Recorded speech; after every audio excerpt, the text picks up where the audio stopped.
ಸಹಯೋಗದಲ್ಲಿ ಒಂದು ಸಮೇತನಹಳ್ಳಿ ಶ್ರೀಮತಿ ಪಂಕಜಾಕ್ಷಮ್ಮ ರಾಮರಾವ್ ಅಂತ ಅವರ ಒಂದು ದೊಡ್ಡ ಕಂಪನಿಗಳು.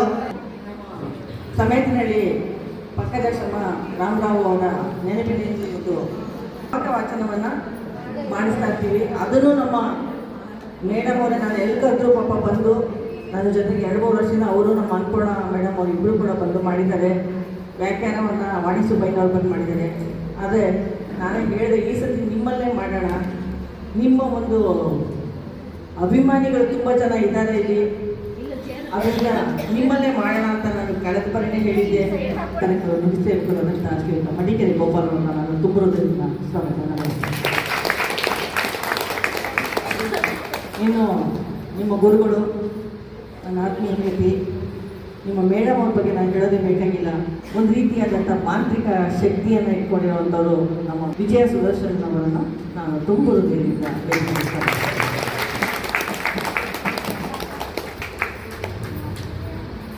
ಈಗಾಗಲೇ 1 ವರ್ಷಗಳ ಕಾಲ ಸತತವಾಗಿ ನಮ್ಮ ಜೊತೆಗೆ ಇದ್ದು ಈ ಒಂದು ಸಂಸ್ಥೆಯನ್ನು, ಈ ಒಂದು ನಿರ್ಮಿತಿ ಮಂಡಳಿಯನ್ನು ಸುಸೂತ್ರವಾಗಿ ವಿಜಯ ಸುದರ್ಶನ್ ಅವರ ಜೊತೆ ಸೇರಿಕೊಂಡು ನಡೆಸ್ಕೊಂಡು ಬರುವಂಥ ಶ್ರೀಮತಿ ವಿಜಯ ಪಾಟೀಲ್ ಅವರನ್ನು ತುಂಬುವುದರಿಂದ ಸ್ವಾಗತಿಸ್ತಾರೆ.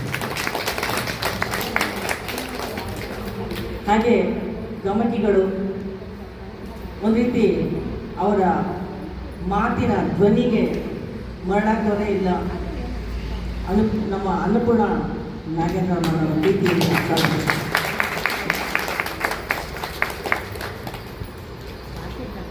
ನೀನು ರೇವತಿ ರಾಮಸ್ವಾಮಿ ಅವರು ನಿಮಗೆ ಬಹಳ ಚಿರಪರಿಚಿತರು. ಒಂದು ರೀತಿ ಯಾವಾಗಲೂ ಸರಳತೆಯಿಂದ ನಗುಮುಖದಿಂದ ಎಲ್ಲರನ್ನೂ ಸ್ವಾಗತಿಸುವಂಥವ್ರು. ಅವರು ಇನ್ನೊಂದು ನೆಕ್ಸ್ಟ್ ಇಯರ್ಗೆ ನಿಮ್ಮ ಜೊತೆಗೆ ಅಧ್ಯಕ್ಷರಾಗಿ ಆಯ್ಕೆ ಆಗಿದ್ದಾರೆ ಅಂತ ಹೇಳಿ ಭಾಳ ಖುಷಿ ಪಡ್ತೇನೆ. ನಾವು ಮೇಡಮ್ ಅವರಿಗೆ ಒಳ್ಳೆ ಆಯ್ಕೆ ಮಾಡಿದ್ದೀರಾ, ಭಾಳ ಖುಷಿ ಆಗ್ತಾ ಇದೆ ನನಗೆ. ಮುಂದಿನ ದಿನಗಳಲ್ಲಿ ಅವರಿಂದ ಮತ್ತಷ್ಟು ಕೆಲಸಗಳು ನಡೀಲಿ ಅಂತ ಆಶಿಸ್ತಾ ಅವರನ್ನು ಕೂಡ ನಾನು ವೇದಿಕೆಗೆ ಸ್ವಾಗತ. ಲತಾ ಮತ್ತು ಮೋಹನ್ ಇವರಿಲ್ಲದೆ ಈ ಕಾರ್ಯಕ್ರಮ ಯಶಸ್ವಿಯಾಗಲ್ಲ. ಆ ದಂಪತಿಗಳನ್ನು ಸಹ ನಾನು ಹೃತ್ಪೂರ್ವಕವಾಗಿ ವೇದಿಕೆಯಲ್ಲಿ ಸ್ವಾಗತಿಸ್ತೇನೆ. ಮೇಡಮ್ಗೆ ಮಾಜಿ ಅಧ್ಯಕ್ಷರಾದಂತಹ ಸುನೀತಾರವರಿಗೂ ಸಹ ನಾನು ಈ ವೇದಿಕೆಗೆ ಸ್ವಾಗತವನ್ನು ಕೋರುತ್ತೇನೆ.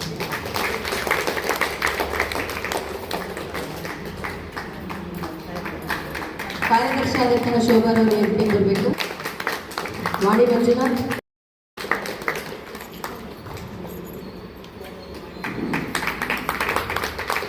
ಇವರೆಲ್ಲ ಇಷ್ಟು ವರ್ಷಗಳ ಕಾಲ ಈ ಸಂಸ್ಥೆಗೆ ತಮ್ಮ ಹೃತ್ಪೂರ್ವಕವಾದಂತಹ ಸೇವೆಯನ್ನು ಸಲ್ಲಿಸಿದ್ದಾರೆ. ಅವರಿಗೆ ಈ 2 ಸಂಸ್ಥೆಗಳ ಪರವಾಗಿ ನಾವು ಕೆಲವು ಧನ್ಯವಾದಗಳನ್ನು ಪ್ರಾರ್ಥಿಸುತ್ತೇವೆ. ಗಣೇಶನ ಚರಣ ಕಮಲದಲ್ಲಿ ಸರ್ವ ಸಮರ್ಪಣೆ ಮಾಡೋಣ, ವಿಘ್ನಗಳೆಲ್ಲ ನೀಗಿಸುವಂತ ಭಕ್ತ ಪ್ರೇಮಿಗೆ ನಮಿಸೋಣ. ಶ್ರೀ ಗಣೇಶನ ಚರಣ ಕಮಲದಲ್ಲಿ ಸರ್ವ ಸಮರ್ಪಣೆ ಮಾಡೋಣ, ವಿಘ್ನಗಳೆಲ್ಲ ನೀಗಿಸುವಂತ ಭಕ್ತ ಪ್ರೇಮಿಗೆ ನಮಿಸೋಣ. ಹರಿಮುಖ ಗಣಪ ಕಾಯೋ ಎಂದು ನಿರುತವು ದೈನ್ಯದಿ ಬೇಡೋಣ, ಹರಿಮುಖ ಗಣಪ ಕಾಯೋ ಎಂದು ನಿರುತವು ದೈನ್ಯದಿ ಬೇಡೋಣ.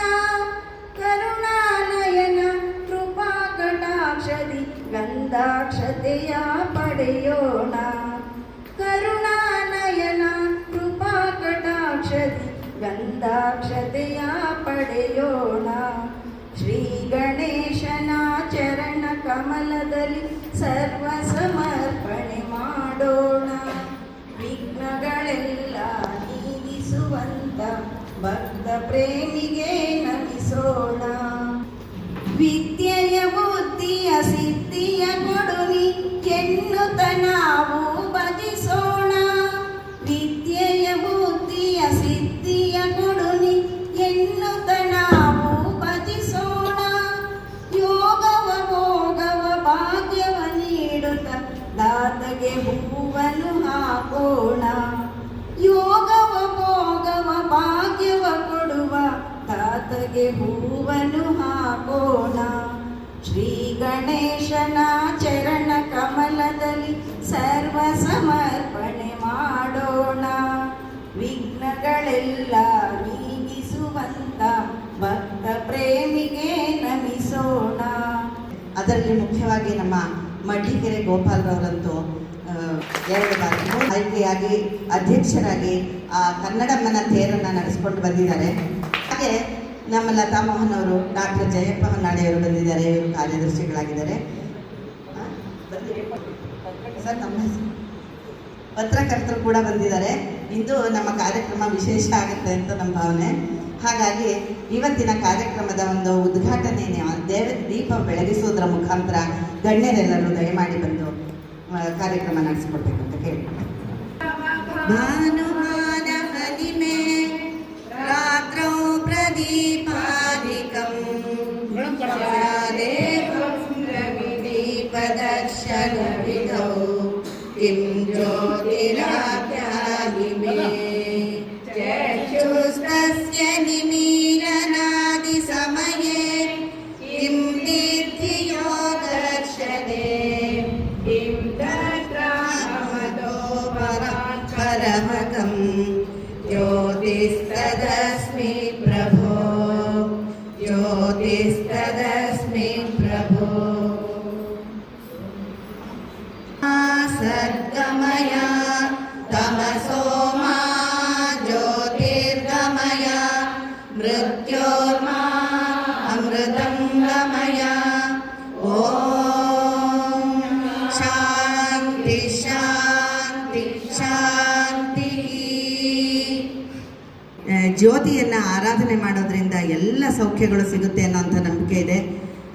ಇವತ್ತಿನ ಕಾರ್ಯಕ್ರಮವನ್ನು ಜ್ಯೋತಿ ಬೆಳಗಿಸೋದ್ರ ಮೂಲಕ ಪ್ರಾರಂಭ ಮಾಡಿದಂತಹ ಗಣ್ಯರಿಗೆಲ್ಲ ನನ್ನ ಧನ್ಯವಾದಗಳನ್ನು ಅರ್ಪಿಸ್ತಾ ಇದ್ದೇನೆ.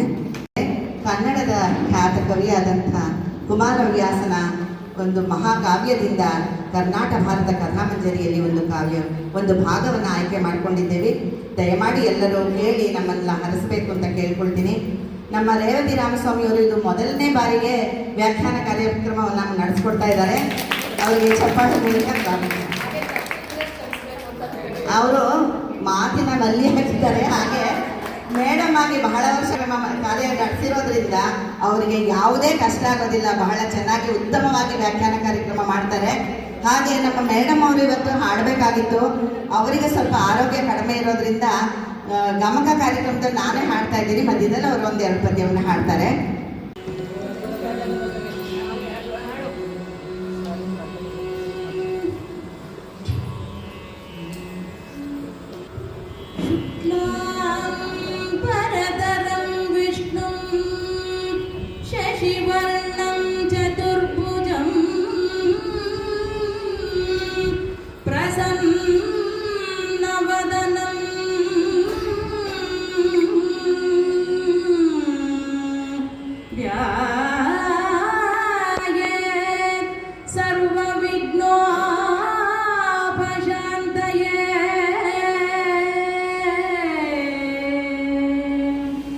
सरस्वती नमस्तुभ्यं वरदे कामरूपिणी विद्यारम्भं करिष्यामि सिद्धिर्भवतु मे सदा सरस्वती नमस्तुभ्यं वरदे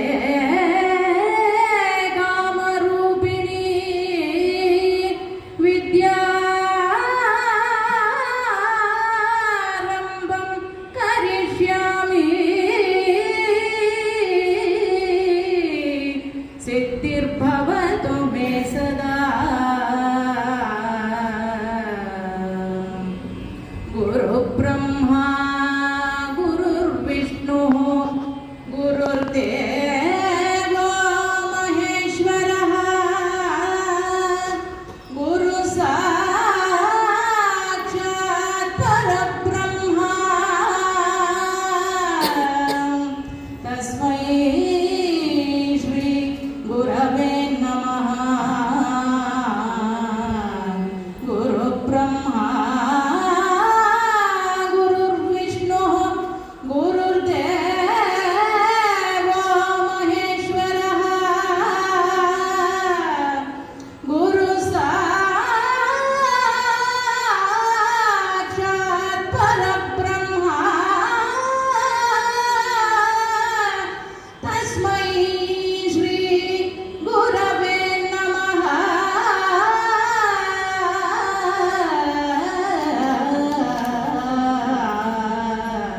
ತಸ್ಮೈ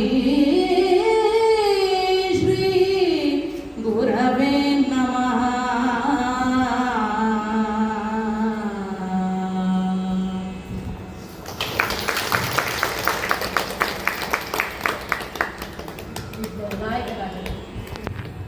ವಿಘ್ನ ವಿನಾಯಕನಾದಂತಹ ಆ ಗಣಪತಿಯನ್ನು ಸ್ತುತಿಸಿ ತಾಯಿ ಶಾರದೆಯನ್ನು ವಂದಿಸುತ್ತಾ ಗುರುಗಳ ವಿಚರಣಕ್ಕೆ ಸಾಷ್ಟಾಂಗ ಪ್ರಣಾಮಗಳನ್ನು ಮಾಡುತ್ತಾ ಇವತ್ತಿನ ಕಥಾಭಾಗದ ಕರ್ತೃವಾದಂತಹ ಕುಮಾರವ್ಯಾಸನ ಬಗ್ಗೆ ಒಂದು ಸ್ವಲ್ಪ ವಿಷಯಗಳನ್ನು ತಿಳಿಸಿಕೊಡಲು ನಾನು ಇಚ್ಛಿಸುತ್ತೇನೆ. ಕುಮಾರವ್ಯಾಸ 15ನೇ ಶತಮಾನದಲ್ಲಿ ಗದುಗಿನಲ್ಲಿ ಜನಿಸಿದರು. ಕೋಳಿವಾಡ ಅವನ ಜನ್ಮಸ್ಥಳ. ಗದುಗಿನ ನಾರಾಯಣಪ್ಪ ಎಂದೇ ಖ್ಯಾತಿ. ಅವನ ಕರ್ನಾಟಕ ಭಾರತ ಕಥಾಮಂಜರಿ ಎಂದು ಹೆಸರನ್ನು ಪಡೆದಿದೆ. ಕುಮಾರವ್ಯಾಸ ತನ್ನ ಕಾವ್ಯವನ್ನು ರಚಿಸಿದ್ದು ಗದುಗಿನ ನಾರಾಯಣಪ್ಪನ ಸನ್ನಿಧಿಯಲ್ಲಿ. ಇವತ್ತಿಗೂ ನೀವು ಗದುಗಿನ ವೀರನಾರಾಯಣನ ದೇವಸ್ಥಾನಕ್ಕೆ ಹೋದರೆ ಅಲ್ಲಿ ಕುಮಾರವ್ಯಾಸನ ಕಂಬ ಅಂತ ತೋರಿಸ್ತಾರೆ. ಆ ಕಂಬದಲ್ಲಿ ಅವರು ಮಧ್ಯ ಬಟ್ಟೆಯಿಂದ ಕುಳಿತು ಈ ಕಾವ್ಯವನ್ನು ರಚಿಸಿದನೆನ್ನುವಂತಹ ಪ್ರತೀತಿ ಪ್ರತಿ ಮನೆಯಲ್ಲಿಯೂ ಸಹ ಗೊತ್ತಿದೆ. ಕುಮಾರವ್ಯಾಸ ಭಾಮಿನಿ ಷಟ್ಪದಿಯಲ್ಲಿ ಸರಳವಾಗಿ ಎಲ್ಲರಿಗೂ ಅರ್ಥವಾಗುವಂತೆ ಭಾರತವನ್ನ ಮೊಟ್ಟ ಮೊದಲಿಗೆ ಕನ್ನಡದಲ್ಲಿ ಬರೆದಿದ್ದಾರೆ. ಅದಕ್ಕೆ ಕರ್ನಾಟಕ ಭಾರತ ಕಥಾಮಂಜರಿ ಎನ್ನುವಂತಹ ಹೆಸರು ಅವರಿಗೆ. ಕುಮಾರವ್ಯಾಸನಿಗೆ ಮೂಲ ಭಾರತವನ್ನು ರಚಿಸಿದಂತಹ ವ್ಯಾಸನ ಮೇಲೆ ಅಪರಿಮಿತವಾದಂತಹ ಪ್ರೀತಿ, ವಿನೀತ ಭಕ್ತಿ. ಅದರಿಂದಲೇ ನಾನು ಅವರ ಮಗ ವ್ಯಾಸ, ಕುಮಾರವ್ಯಾಸ ಎಂದು ನಾಮಾಂಕಿತರಾಗಿದ್ದಾರೆ. ಗದುಗಿನ ವೀರನಾರಾಯಣನ ಪರಮ ಭಕ್ತನಾದಂತಹ ಕುಮಾರವ್ಯಾಸ ತನ್ನ ಪ್ರತಿ ಕಾವ್ಯದ ಚರಣದ ಕೊನೆಯಲ್ಲಿ ವೀರನಾರಾಯಣನನ್ನು ಸ್ತುತಿಸ್ತಾನೆ. ಅಷ್ಟೇ ಅಲ್ಲ, ಅವನ ಹೆಗ್ಗಳಿಕೆ ಹೇಗಿದೆ ಅಂದರೆ ಪದವಿಟ್ಟು ಅಳುಪದೊಂದು ಹೆಗ್ಗಳಿಕೆ. ಒಂದು ಪದ ಬರೆದ ಮೇಲೆ ಅವನು ಆ ಕಾವ್ಯದಲ್ಲಿ ಒಂದು ಸತಿಯೂ ಸಹ ಅಳಿಸಿಲ್ವಂತೆ, ಬದಲಾಯಿಸಿಲ್ವಂತೆ. ಅಂತಹ ಚಾತುರ್ಯ ಅವನಲ್ಲಿತ್ತು. ಜೊತೆಗಿಷ್ಟೆಲ್ಲ ಇದ್ರೂ ಅವ್ನು ಹೇಳ್ಕೊಳ್ಳೋದೇನಪ್ಪ ಅಂದರೆ ವೀರನಾರಾಯಣನೇ ಕವಿ, ಲಿಪಿಕಾರ ಕುಮಾರವ್ಯಾಸ ಅಂತ ತನ್ನ ವಿನೀತ ಭಾವವನ್ನ, ಭಕ್ತಿಯನ್ನ ಆತನ ಚರಣಗಳಲ್ಲಿ ಆತ ಅರ್ಪಿಸುತ್ತಾನೆ. ಕುವೆಂಪುರವರು ಈ ಕಾವ್ಯವನ್ನು ಮೆಚ್ಚಿ ಒಂದು ಪದ್ಯ ಹೇಳಿದ್ದಾರೆ. ನೀವೆಲ್ಲರೂ ಸಹ ಅದನ್ನು ಕೇಳಿದ್ದೀರಿ ಅನಿಸುತ್ತೆ. ಕುಮಾರವ್ಯಾಸನು ಹಾಡಿದನೆಂದರೆ ಕಲಿಯುಗ ದ್ವಾಪರವಾಗುವುದು, ಭಾರತ ಕಣ್ಣಲ್ಲಿ ಕುಣಿಯುವುದು, ಕಲಿ ಕೆಚ್ಚಾಗುವನು, ಕವಿ ಹುಚ್ಚಾಗುವನು, ಮೈಯಲ್ಲಿ ಮಿಂಚಿನ ಹೊಳೆದು ಬಿಗಾಡುವುದು ಅಂತ ಮೆಚ್ಚಿ ಕುಮಾರವ್ಯಾಸನನ್ನ ಹಾಡಿ ಹೊಗಳಿದ್ದಾರೆ. ಇಂತಹ ಕವಿಯ ಕಾವ್ಯದ ಒಂದು ಸನ್ನಿವೇಶವನ್ನು, ಉದ್ಯೋಗ ಪರ್ವದ ಒಂದು ಸನ್ನಿವೇಶವನ್ನ ಇವತ್ತು ನಾವು ಪ್ರಾರ್ಥನಾ ಪದ್ಯದೊಂದಿಗೆ ಪ್ರಾರಂಭಿಸಿದ್ದೇವೆ. ಎಲ್ಲರೂ ಕೇಳಬೇಕೆಂದು ವಿನೀತವಾಗಿ ಬೇಡಿಕೊಳ್ಳುತ್ತೇವೆ. ತಾಯಿ ರಾಜರಾಜೇಶ್ವರಿಯ ಆಶೀರ್ವಾದ ನಮ್ಮ ಮೇಲೆ ಸದಾ ಇದೆ.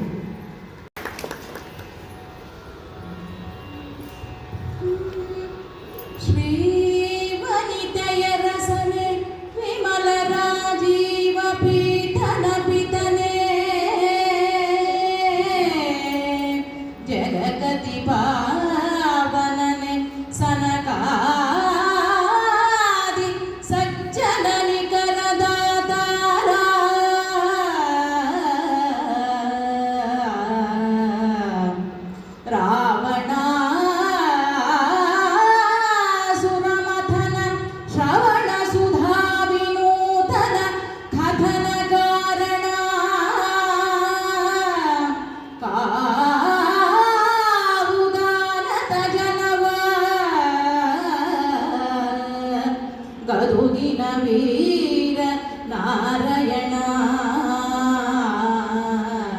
ಗದುಗಿನ ವೀರ ನಾರಾಯಣ,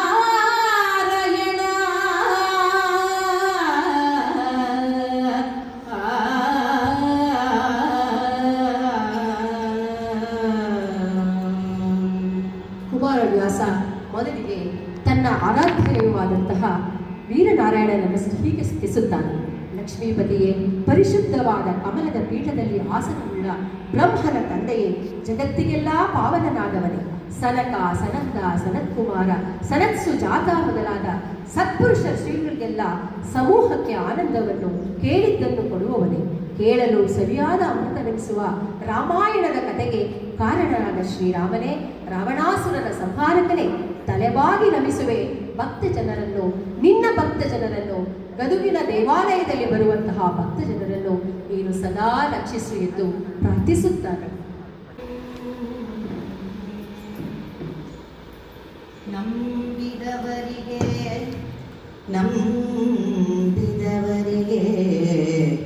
ತನ್ನ ತೆತ್ತಿಹನೆಂಬ ಬಿರು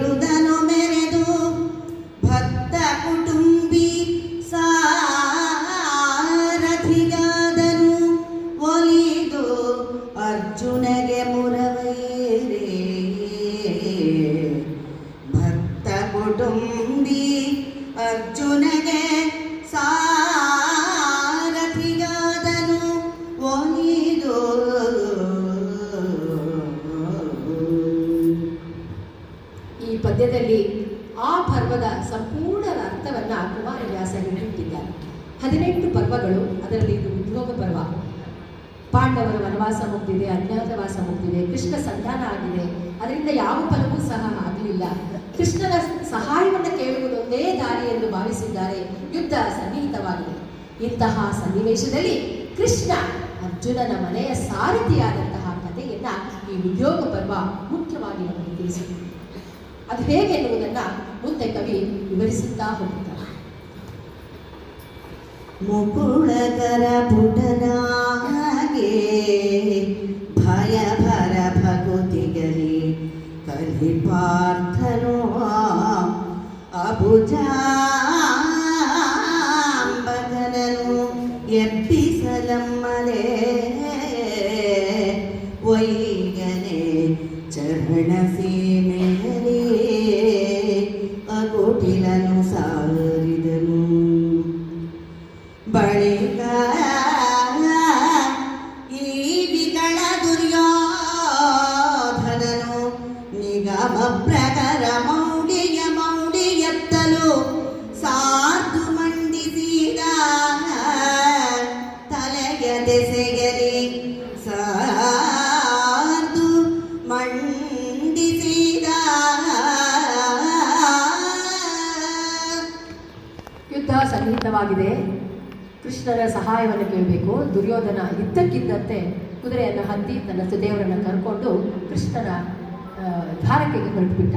ಈ ಸುದ್ದಿ ದುರ್ಯೋಧನ ಧರ್ಮರಾಜನಿಗೂ ಸಹ ಗೊತ್ತಾಯಿತು. ತಕ್ಷಣ ಅರ್ಜುನನನ್ನು ಅಲ್ಲಿಂದ ಹೊರಡಿಸ್ತಾ, ಹೋಗು ಕೃಷ್ಣನ ಸಹಾಯವನ್ನು ಕೇಳಬೇಕು, ದುರ್ಯೋಧನ ಹೊರಟಿದ್ದಾನೆ ಅಂತ. ಅತಿ ವೇಗವಾಗಿ ಪ್ರಯಾಣಿಸುವಂತಹ ಕುದುರೆಯನ್ನು ಹತ್ತಿ ಅರ್ಜುನ ಬಂದ. ದ್ವಾರಕೆಗೆ ಬಂದಿದ್ದಾನೆ. ಕೃಷ್ಣ ಪರಮಾತ್ಮ ಹಾಯಾಗಿ ನಿದ್ದೆ ಮಾಡ್ತಿದ್ದಾನೆ. ಕಪಟ ನಾಟಕ ಸೂತ್ರಧಾರಿ, ತನಗೇನು ಗೊತ್ತಿಲ್ಲ ಅನ್ನೋ ರೀತಿ ಮಲಗುತ್ತಿದ್ದಾನೆ. ನೋಡ್ತಾನೆ ಅರ್ಜುನ, ಎಬ್ಸಕ್ ಮನಸ್ಸಿಲ್ಲ. ಮುಕುಳಕರ ಪುಟನಾಗಿ ಮೊಗ್ಗಿನಂತೆ ಕೈಗಳನ್ನು ಜೋಡಿಸಿ ಅವನಿಗೆ ಸದ್ದಾಗದಂತೆ ನಮಿಸಿ ಅವನ ಪಾದತಲದಲ್ಲಿ ಕುಳಿತುಕೊಂಡಿದ್ದಾನೆ. ಕುಳಿತು ಅವನು ಹೇಳುವುದನ್ನೇ ಕಾಯ್ತಾ ಇರ್ತಾನೆ. ಅವನಿಗೆ ನೆನೆಸೋದಕ್ಕೆ ಅವನಿಗೆ ಒಂಚೂರು ಇಷ್ಟ ಇಲ್ಲ. ಅವನು ಮಲಗದೇ ಕಣ್ಣೆ, ಜಗತ್ ಪರಿಪಾಲಕ ಅವನು ಅಂತ ನಿದ್ದೆ ಮಾಡ್ತಿದ್ದಾನಲ್ಲ, ಅವನ ನಿದ್ದೆಯನ್ನು ಡಿಸ್ಟರ್ಬ್ ಮಾಡೋದು ಬೇಡ ಅಂತ ಹೇಳಿ ಕೈ ಮುಗಿದು ಹಾಗೇ ಕೂತಿದ್ದಾನೆ. ಅವನ ಮುಖವನ್ನು, ಕಮಲದಂತಹ ಮುಖವನ್ನು ನೋಡ್ತಾ ಕಣ್ಣು ಮುಚ್ಚಿ ಕುಳಿತಿದ್ದಾನೆ. ಅದೇ ಸಮಯಕ್ಕೆ ಬರ್ತಾನೆ ದುರ್ಯೋಧನ. ಆಶ್ಚರ್ಯ ಆಗೋಗುತ್ತೆ ಅವನಿಗೆ. ಆಗ್ಲೇ ಅರ್ಜುನ ಬಂದ್ಬಿಟ್ಟಿದ್ದಾನೆ, ಹಾಲ್ ಹತ್ರ ಕೂತಿದ್ದಾನೆ. ಓ, ನಾನು ರಾಜ, ನಾನು ಕುರುವಂಶದ ಭೂಪತಿ ಚಕ್ರವರ್ತಿ, ನಾನು ಯಾಕೆ ಕಾಲತ್ರ ಕೂತ್ಕೋಬೇಕು? ಒಳ್ಳೆದಾಯ್ತು, ಅರ್ಜುನ ಕೂತಿದ್ದಾನೆ ಅಂತ ಹೇಳಿ ಅವನು ವಿಕಲಿತ ಮನಸ್ಕನಾಗಿ, ಅವನು ಅಕುಟಿಲಿತ ಮನಸ್ಕನಾದ್ರೆ ಇವನು ವಿಕಲಿತ ಮನಸ್ಕನಾಗಿ ಹೋಗಿ ತಲೆಯ ಹತ್ರ ಕೂತು ಕೃಷ್ಣ ಹೇಳುವುದನ್ನು ಕಾಣ್ತಾ ಇದ್ದಾನೆ. ಇರಲು ನಿಮಿಷದೊಳು ಅಸುರರಿಪು ಮೈ ಮುರಿದನು, ಉಪ್ಪವಡಿಸಿದನು. ಇದಿರಲಿ ಸುರಪತಿಗೆ ಸೂನುವನು ಕಂಡನು, ನಗೆಯ ಮೊನೆ ಮಿನುಗೆ ತಿರುಗಿ ನೋಡುತ್ತ ತಲೆಯ ದೆಸೆಗಲಿ ಕುರುಕುಲೇಶನ ತಿವಿಕಾರ ತೆಗೆದವ ಕಂಡನು. ಇದೇನೆಂದು ಅಸುರರಿಪು ನುಡಿದ.